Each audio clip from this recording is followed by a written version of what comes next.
The high performance phase is what happens after you've got started with your action, you've got together your plan, you understand why you're doing the thing that you're doing. How do you carry this performance on throughout that first 2 to 5 years? After you get past the first 2 to 5 year mark, how do you carry on that performance for the next 10, 50 years? How do you turn over a business to somebody else, pass it on to your children, and have them maintain that? We're going to talk about that today. So, peace, family. What's good? Happy to be talking about Chapter 4 of Wealth, Health, and Success. And we're just going to dive right into the high performance phase. I wrestled for a very long time. I know a lot about high performance. You have people in the world called the elite. I guess some people call them that.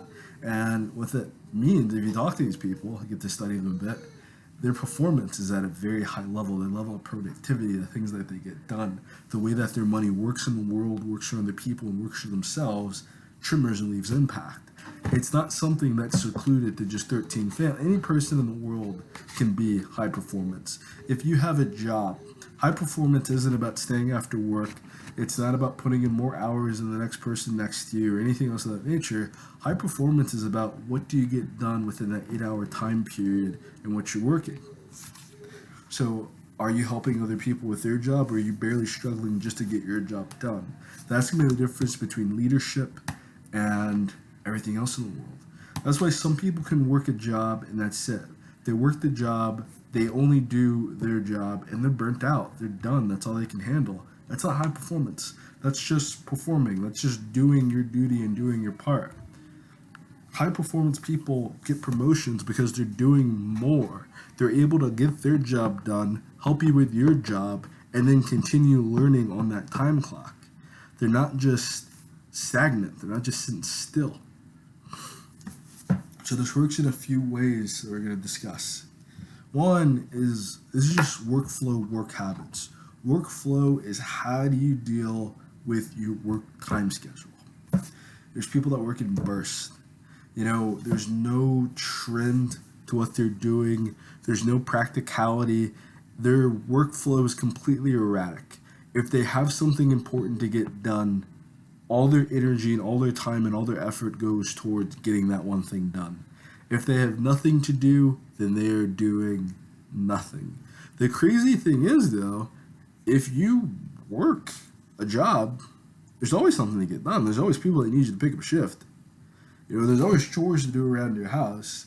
And if you want to go from that to running a business, understand that when having a business, there's literally always something that needs to be done. It's busyness. You're signing up to be busy, to have a handful of tasks that are going to need to be accomplished every single day. Like working in a restaurant, you got to clean it every day. There's always something to do. There's no time to sit still. There's no time to sit. The next thing is consistency. This person might do their job and help other people, but they don't have any ambitions past that point. They're reliable, they're stable, they're secure. You can count on them. They make very good employees. You really can't go beyond anything like that. And there's nothing really wrong with that. Being consistent is a badge of honor. Being consistent and being steady is a goal and a virtue to aspire towards. That's not all you should be. You should be consistent by a sense of personal practice. What this consistency is talking about is that they're only consistent when they show up. Once again, when there's nothing else to be done, there's nothing to be consistent for, these people fall into the same sort of depression. I would say someone with a bursty kind of mentality is gonna have a lot more issues with anxiety than anybody else would. So they have something to get done. They have so much extra energy because of that. Someone who's consistent, who's broken from their routine, gets very depressed very fast. So without a job, without something to do every single day, without someone telling them what to do, left to their own devices, they would do nothing. And then there's compounding. This is the third way to get through life. Compounding it's kind of like the Dave Ramsey method, if you're looking at the questions for this section as well, is that you have one enormous task to do and a bunch of smaller tasks that need to get done. Understand that working on your task period, is good. It doesn't matter if it was for 5 minutes, for 10 minutes, or for an hour, or if you spent an entire day doing something, but if you spent the entire day doing something, that's great. That's high performance. Compounding is high performance, and it leads to high performance because over time, you're going to start to see these little small tasks that you've done providing huge benefits and huge gains in the future. Because it's not something that you have to go back and do. It's kind of like having a to-do list and you skip something like going to the DMV that day to get your driver's license. You didn't want to invest the 4 hours, so, okay, understandably, you didn't go to the DMV. A week passes by and you get a call back from a new job or something like that. Your spouse who does have the license is sick or something like that. They can't drive you anymore.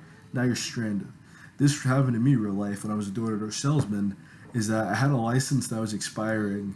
Whenever a cop stopped me or something, I'm new to the job, basically. I didn't know. I'm not really from this area. I don't know where the DMV is. They let you go with a warning. It's not a big deal. But it got to the point where, I couldn't get a new permit for work because my ID wasn't updated, and I couldn't get promoted at work as much as they wanted me to because I didn't have a driver's license. Small things. That's something that I could have done probably in high school, renewed my license and been done with it. Now it's an entire process to go through. Compounding works very well because you can spend 20 minutes a day exercising, basically, and you're going to have better results than someone that works out 45 minutes 3 days a week.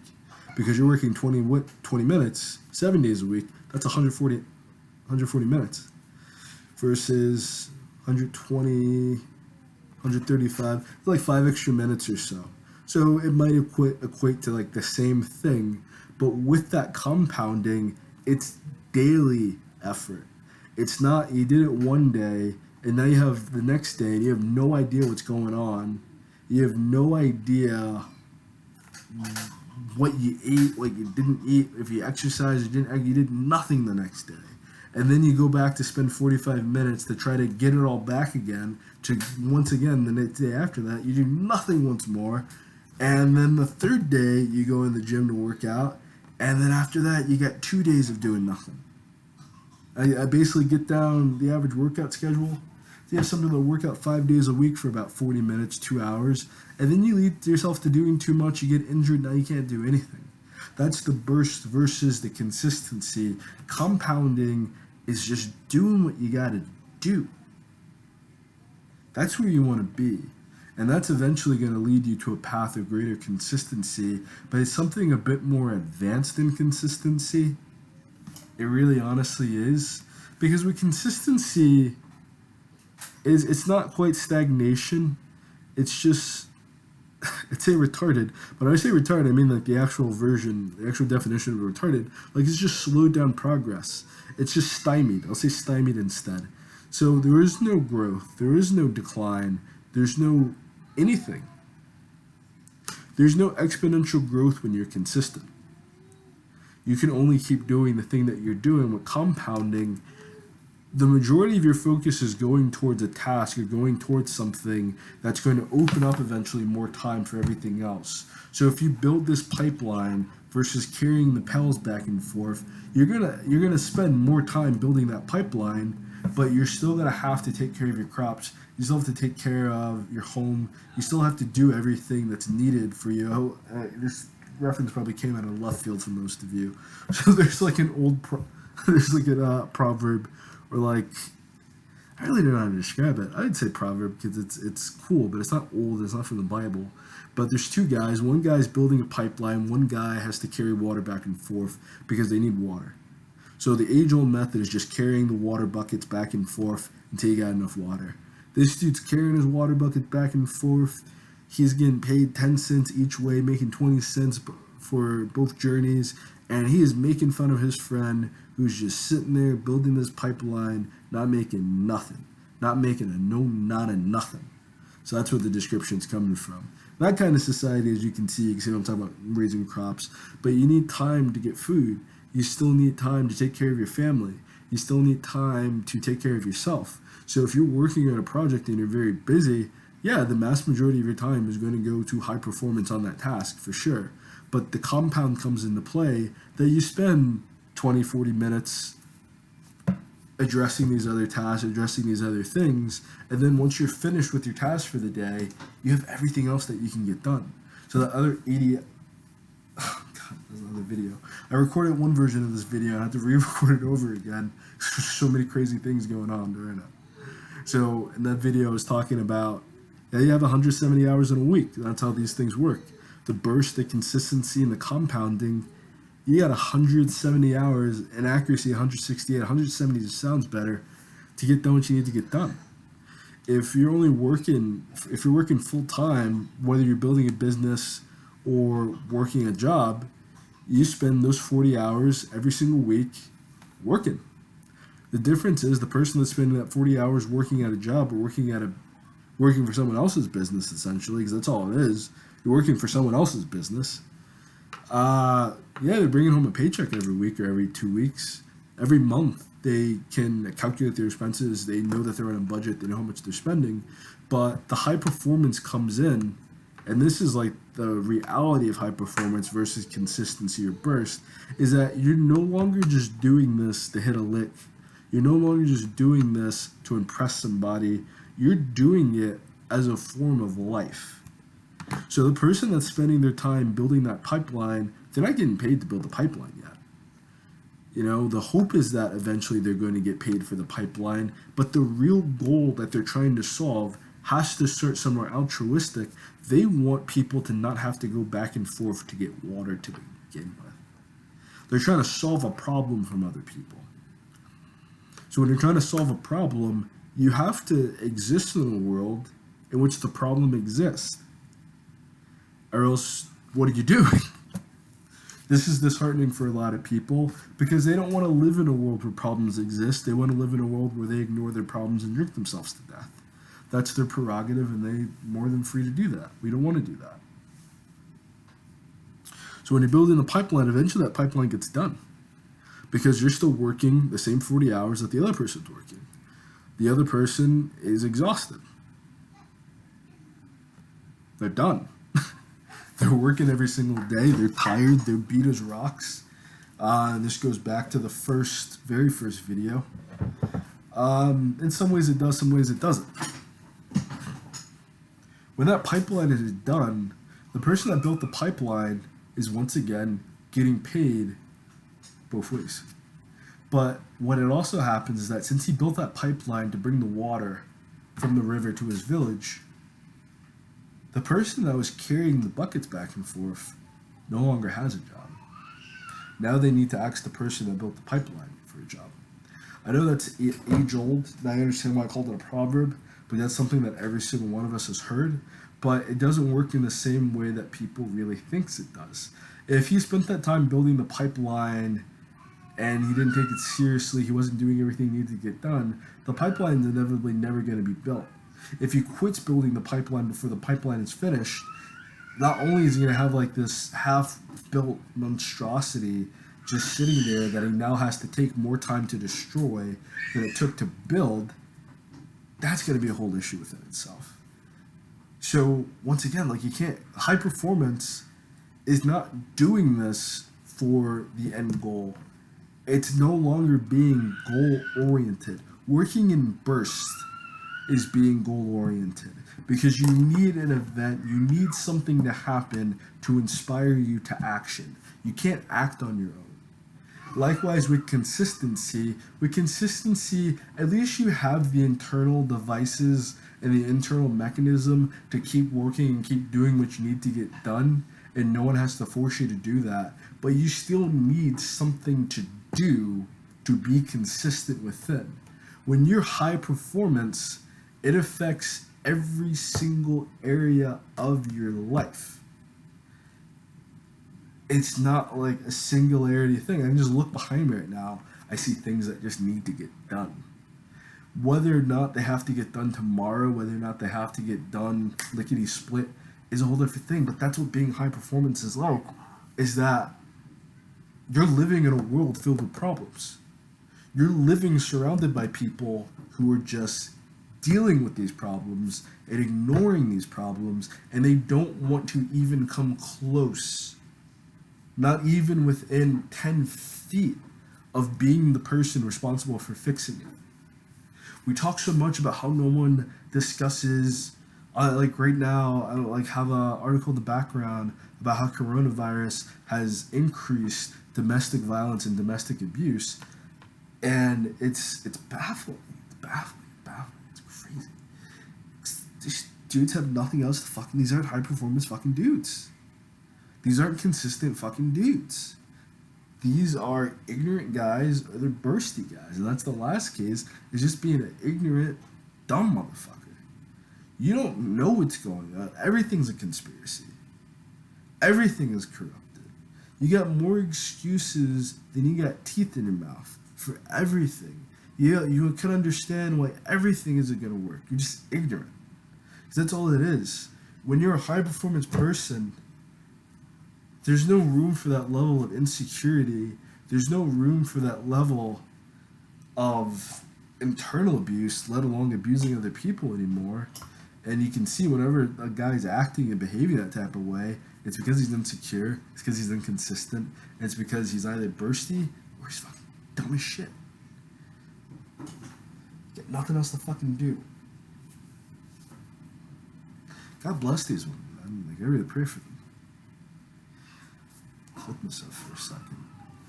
But your high performance, you understand that borderline, that very small, thin line between a problem existing and not having to live with the problem is the actions that you choose to take.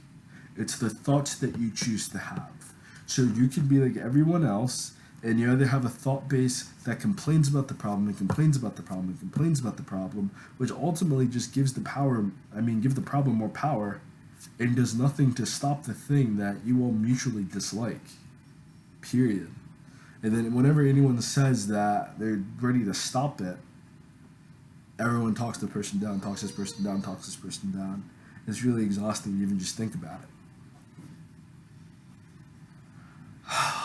So these challenges that I'm laying upon you in this chapter of wealth, health, and success, these are not the challenges of a comfortable, consistent person. These are not the challenges of a bursty person who just wants to spend some money and have all the problems be solved. They're not choices for an ignorant, dumbass motherfucker who doesn't want to learn anything, doesn't want to change anything, and doesn't want to fix their life. It's for a compound effect, high performance individual. Let's go over these, because it needs to be explained. Every other chapter, I believe that everything is very self-explanatory. Why I'm asking you to do this really needs to be explained. So when you begin a jogging hobby, things begin very difficult, very hard, because you don't have any endurance yet. You don't have any sense of coordination, more than likely. And most importantly, the reason why it's difficult, you don't have any habit of jogging. Jogging isn't something that you've already been doing every single day. When you're building a new habit, what you've been doing is nothing before you started building this habit or building this hobby. So the reason why people fail isn't because they necessarily did something wrong currently. It's because they've been doing the wrong thing for 30 days, 30 years, 30 generations before they were the individual that decided to start jogging. So if the first 20 years of your life, the only time that you ever had to jog was the mile back in elementary school and middle school, you're going to have a very hard time at the age of 30 building a new habit in jogging. After you do it for 30 days, you might gain some sense of consistency, you might gain some sense of benefit, and you might be able to execute. But you still have to deal with the idea that before those 30 days, it's going to take you as much time to fix your problem as it did to create the problem, if not more. Because whenever you're setting yourself out and you have a timeline for something, it's usually going to take you twice as much time as you thought it would to get the thing done. So the habit is very hard to shut off. Over time, you're going to find your groove. Like I said, over 30 days or so, you're going to build a habit that's great. But you challenge yourself to see how far, how fast you can go. Or maybe you're the type of person that just wants to, you just want to see what's out there. You've never really been around your neighborhood before because, driving through your own town might seem weird to you. But when you're walking around your town, when you go for a nice stroll with your partner, you try a different pathway, you try a different road or street, you get to really explore and see what's around you, see what's in foot reach without wasting any gas, which is a lot better for you health-wise and a lot better for the environment as well. I'm just going to throw that in there. But stagnation prevents this because it makes the task of starting seem too difficult. Just explain that. If all you've done before that is be stagnant, if all you have before reading Wealth, Health, and Success is poor financial habits and a bunch of pride over how you spend your money and no one telling you what you're going to do with your money, this book isn't going to work for you, and that's fine with me. Leave a negative review because that's just as good as a positive review, and people will see for themselves whether or not the book was helpful. Thank you. But if you're actually willing to adjust and to change, this is going to make a lot of sense to you because just like, I really got to talk about this. Because I spent like the first half of the first video that I made discussing this, and I had like a major epiphany today, so I'm going to share it with you regardless. This is going to take a lot less time, hopefully. But with this whole jogging thing, I have like a lot of experience with health, fitness, and nutrition as well. And I would love to make a book or a nonfiction about the health industry and like the reality of losing weight. So I'm going to tell you the secret to losing weight right now. Using the same kind of like description that I just gave you at burst, consistency, compound, and just plain old ignorance. So you might be genetically disposed or culturally disposed to not exercising or to being very hefty or very fat. So at a molecular level or at a tacit level, something that's nearly uncontrollable, you either have bad eating habits or activity habits, or you have bad genetics, or you have some kind of illness or disease or disorder that makes it very hard for you to maintain your weight, or when you eat certain things, you get big as a house, or you get bloated and it's very uncomfortable for you. There's not much you can do about that. Whether you're talking about finances, whether you're talking about performance and productivity, the best thing that you can do is a method that I call the hyperbolic time chamber, and you just lock yourself in, and for 90 days, for a quarter, that's all you do. You make it your life. It's what you study, it's what you consume, it's what you think about, it's what you just ingrain yourself in this culture for 90 days. So you may not get your personal ultimate goal of losing weight, because it's not about losing weight, it's not about gaining muscle, it's not about having a six-pack abs. Within those 90 days, what you're going to get is a healthier version of you. And that's all you really wanted to begin with. And once you are healthier and you're indulged within that healthy lifestyle, you're going to be able to move through the world a lot better because you spent 90 days, you spent a quarter of your time focusing on your health, focusing on your wellness, focusing on breaking the habit completely, shattering the habit. So whatever, if it wasn't genetic, and if it was just cultural, it was just your parents never ran, you can be the first. Same thing, if you hunker down 90 days, read about finances, take a 90-day financial course, get Financial Peace University, follow along with me, read the book, study some books. It's boundless what you're going to be able to do in 90 days because you've never spent that 90 days doing anything before. You don't even understand how much work you can get done in 90 days because you've never utilized 90 days properly before. The nice thing is that you're just purely inconsistent. So you might exercise, like I said before, like 3 times a week, which isn't bad, but it's not really the greatest thing in the world either. When you're burning yourself out for 40 minutes, getting super sweaty, having your body condition itself to this high performance activity, and then you try to step back in the gym again, it's hard. Taking a day off and going back in is difficult. Doing something small every single day is easy. And that's where this has to get for you. When you want to transform your life and you want to become a high performance person, you're not talking about a goal. You're talking about a result. You're talking about a result that's only derived through a lifestyle. And I don't want to talk about lifestyle, and I don't want to talk about mentality. I don't want to talk about crap that all these other people are talking about, but it's just reality. People get so upset about lifting weights or gaining weight that they quit. And I asked them, like, okay, I'm like, I have a lot of bodybuilding and powerlifting experience. How long were you doing your program? Oh, about a month. You expected to change the way your body has looked for years. You looked the way that you look for more than a month. Why would a month fix it? It doesn't make any sense. It's mind-boggling. It's insane to me. It's insane to me. It's insane to me. It's insane to me.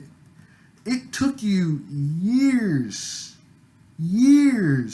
to build some of the habits that you've had. You might have had some of these habits since you were a small child. It's going to take the rest of your life to fix them. So it's not a matter of fixing it. It's not a goal, because it wasn't a goal for you to become that way. That's what you have to understand. And goals are good tools to utilize to get to where you need to get in the interim, to keep you preoccupied, to keep you on the right path. And it's a good thing to have goals. It's a better thing to have smart goals. It's a good thing to have goals that are measurable, that are obtainable, and that you can do in a timely measure, that are driven by results. It's not good to have goals that you can't freaking accomplish. If I can find something, I had something up here that I do 30-day goals. So my one 30-day goal was to do some body recomposition and to recomposition my thinking. So that wasn't that hard to do because it was a result. It was a lifestyle thing. I had a goal for last month was to sell 2,000 books in 30 days. I've never done that before. I don't know how to do that. It's hard. It's abnormal. It's a burst activity. It would be something that would be great if someone bought 1,000 books in one day, and then I just had to manage selling 10 here and 50 there. And it was a dumb fucking goal that I set for myself. That's not to say it's impossible, but it's impossible right now for me. It's not something I've done before. It's something other people are doing, no problem. Was my goal to study those other people? To spend 30 days observing people? I'm going to write this down, though. Hold on. Oh, that's a really good goal. Really good goal. But my goal was not studying people that sell 2,000 books in a month, studying people that sold 20,000 books in a month, and spending 30 days doing that. No, my goal is to just wake up and do it. I sold 100 books in 24 hours, so I thought, all right, mathematic-wise, I can sell 2,000 books in a year. Sometimes we have those kind of issues. We give ourselves goals that are completely freaking unsustainable. This challenge is meant to break that mentality entirely. So I've gone on enough with my ranting and raving. Oh, no, I'm not done yet. I'm sorry. I have a little more ranting and raving to do. Then you have, so that was inconsistency. And that's the root cause of inconsistency is either you don't have a full grasp and idea of what the fuck you're talking about or what you're trying to do. It's like chapter 1 and chapter 2 of the book when Dr. Huxley is talking to, especially this chapter, when he goes back and he talks to Dr. Huxley, he has to face Dr. Huxley directly with all this.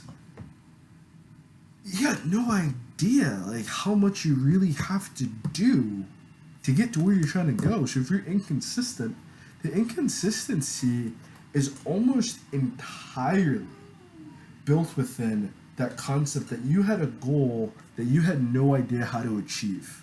So once it started getting difficult to achieve that goal, you just started going back to the habits that you already had to begin with, which really isn't something that you should be ashamed of, because none of this is shame, none of this is judgment. This is just reality. You have to realize where you're at and what you're doing so you can fix it. So if the current lifestyle is inconsistency, understand that your inconsistency is caused by, and let me tell you, the last 30 days were miserable for me, because this is a major thing with goals. This is a major thing with inconsistency. Is that when you live a goal-based lifestyle, you're working from failure predeterminedly. You're working from failure. Because every day that you don't accomplish that goal that you set for yourself is a day that you failed. Every day that you have not broken the mold to obtain that 2,000 books sold in 30 days, which you've never accomplished before, is a day in which you're second guessing yourself. I'm telling you from personal experience. It's not just anecdotal. It literally is anecdotal, but it's not just anecdotal. This is reality. You get hard on yourself. Now you have days where you're trying to do even more work. You have days where you're trying to just do anything. You're trying to do anything to reach people. You set out plans for yourself that you have no hopes of maintaining. You have no hopes of stabilizing. You can't carry this over into the next month because the goal was unhealthy.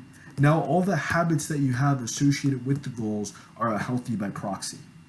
That's a very difficult lifestyle to get out of. And if you're doing that unconsciously, the results that you get will be very conscious very soon. But when you do it consciously, you can fix it. That's why goals are good in that way as well, is that you have some sense of direction and idea of where you want to get in your life and what you want to do. The third thing is just being sedentary, being lazy boy. You don't feel like jogging, you don't feel like exercising, you don't feel like eating well, and you just keep getting bigger and bigger and bigger, and your wallet gets smaller and smaller and smaller, because being large is very expensive. You have maintenance calories that you need to set. This is where I really wanted to get to. This is the sweet spot I wanted to hit, because this is directly correlated to the goal. It's directly correlated with life in general.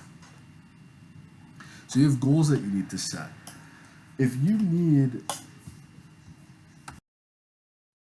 have maintenance calories, just like you have a budget. Just like you have a set budget for how much money that you make, you have your maintenance calories. So your maintenance calories are how much that you need to eat every single day to stay at the same weight. Before you can really start losing weight, especially if that's your goal, whether you're just trying to lose weight or trying to gain weight, the only reason you're going to be able to solve that is if you spent a good amount of time, maybe a month to 3 months, eating at maintenance to begin with and tracking your diet. You got to spend at least one of those months tracking your eating habits for 30 days to understand, what are you eating that's making it like this? Where are you eating that's making it like this? Or maybe you're not eating consistently at all, under this false notion and mindset that if you don't eat, you're just going to lose weight. And that's not the case, and that's not reality. The same way with your budget, you got to track your expenses for about a solid 30 days or so and see what... Mic drop. Thank you, Mason. To see, where's your money going? What are you spending on that's making things that way? That's making your life way more difficult than it needs to be. Because if you're spending that money properly, and it's not a thing either, like if you save ridiculous amounts of money, you save way more money than you need to, then your quality of life is going to suffer, then you're going to quit. That's the same idea with not being consistent. It's the same idea and the same mentality with working in bursts, or being genetically disposed to something. You're going to quit eventually because you're inevitably going to turn back to the exact same habits and the exact same lifestyle that gave you what you did not want to begin with, because that's all you got to work with.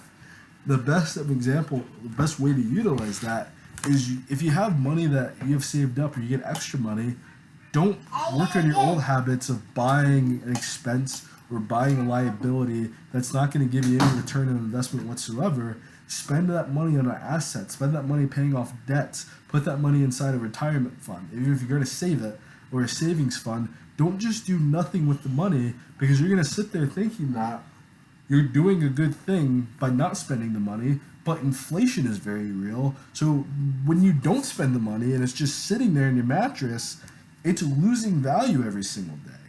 Money is not meant to be hoarded. Money is liquid. It's meant to move. So if you don't have good liabilities to spend it on, because there is no good liability to spend money on, you need to spend your money on assets. You need to invest within yourself or invest in your education and do something positive with it, or pay off your debt so your life can be your own. So if you do want to buy liabilities and you do want to buy luxury items, you no longer have to utilize debt to do it. So let's really get into this so that I can give you back your life. So your budgeting is a very hard thing for a lot of people. Let's make budgeting as simple and straightforward